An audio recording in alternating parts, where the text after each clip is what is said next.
హైకోర్టును తప్పుదోవ పట్టించిన వారిపై చర్యలు తీసుకోవాలని SC ST BC OC welfare association జిల్లా మాజీ అధ్యక్షుడు ఏ కుమార్ కర్నూలు కలెక్టర్ కార్యాలయం ముందు ధర్నా చేశారు. ఈ సందర్భంగా ఆయన మాట్లాడుతూ పోలీసుల ద్వారా ఉన్నతాధికారుల దృష్టికి తీసుకువెళ్లి వాటి పరిష్కారం కోసం పోరాటాలు చేస్తూ ఉంటానని అన్నారు.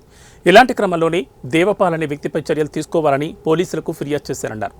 పోలీసు వారు చర్యలు తీసుకోకపోవడంతో హైకోర్టును ఆశ్రయించి కోర్టు ద్వారా కేసు రిజిస్ట్రేషన్ కోసం రిట్ వేయడం జరిగిందని అన్నారు.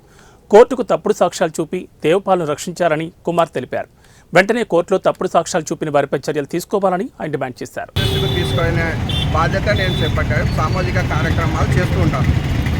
పలానా బంగారుపేట దేవపాల్ అనే అతని మీద నేను ఒక 2 టౌన్లో కంప్లైంట్ ఇచ్చాను. ఆ కంప్లైంట్ 2 టౌన్ వాళ్ళు పట్టించుకోకపోతే హైకోర్టు రిట్ పిటిషన్ దాఖలు చేసిన.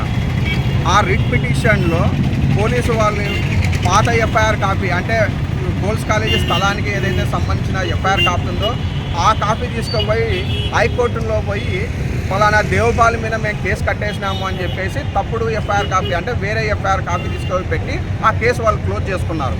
ఎవరు 2 టౌన్ పోలీసు వాళ్ళు.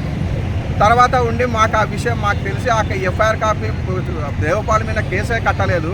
ఈ ఎఫ్ఐఆర్ కాపీ ఎవరిదని చేస్తే గతంలో ఏదైతే కోల్స్ కాలేజ్ స్థలం విషయంలో ఏదైతే ఎఫ్ఐఆర్ కాపీ అయిందో ఆ ఎఫ్ఐఆర్ కాపీని తీసుకుపోయి పోలీసులు కోర్టుని తప్పుదారి పట్టించారు.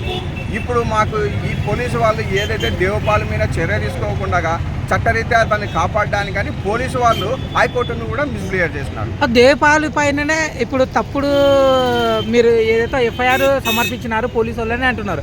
దేవపాల్ని సేవ్ చేయాల్సిన అవసరం ఏముంది పోలీసు వాళ్ళకి? ఇప్పుడు అతనికి అడ్వకేట్ కావచ్చు, లేకపోతే అతనికి ఇన్ఫ్లుయెన్స్ ఉండొచ్చు. అది ఏది విషయం అనేది మనకు తెలియదు. ఎందుకంటే ఇప్పుడు మనకు జరగలేదు కాబట్టి నేను న్యాయం జరగలేదు అని చెప్పి హైకోర్టుకి నేను రిట్ పిటిషన్ దాఖలు చేసిన. వాళ్ళు ఇతని మీద చర్య తీసుకోకుండా అతని మీద ఎఫ్ఐఆర్ కట్టినామని చెప్పి వేరే కేసులో ఎఫ్ఐఆర్ కాపీ తీసుకుపోయి అక్కడ సబ్మిట్ చేశారు. దేవపాల్ అసలుకి ఏం చేసినాడు, ఏం మిస్టేక్ చేసినాడు? దేవపాల్ వచ్చేసేసి వాళ్ళ తల్లిదండ్రులు చంపినాడని చెప్పి వాళ్ళ అన్న పిల్లలు వాళ్ళు నా దగ్గరకు వస్తే అదొక కంప్లైంట్, విచారణ చేయండి సార్ అని. ఇంకొకరి దగ్గర పోలీస్ స్టేషన్లో పంచాయతీలు చేస్తానని చెప్పి పోలీసులతో నేను సెటిల్మెంట్ చేశానని చెప్పి పంచాయతీలు చేశానని 3 లక్షల రూపాయలు తీసుకున్నాడు. ఎవరు? గోపాల్ రెడ్డి అనే అతను నా దగ్గరకు వచ్చినాడు. నేను అతని ఈ కంప్లైంట్ తీసుకుపోయి పోలీస్ స్టేషన్లో ఫిర్యాదు చేస్తే బయటకు వచ్చినాక నన్ను కులంతో ద్వేషించి నీకేం సంబంధం రా ఇది అది అని చెప్పేసి అంటే దాని విషయంలో కూడా కంప్లైంట్ ఇస్తే పోలీసులు పట్టించుకోలేదు.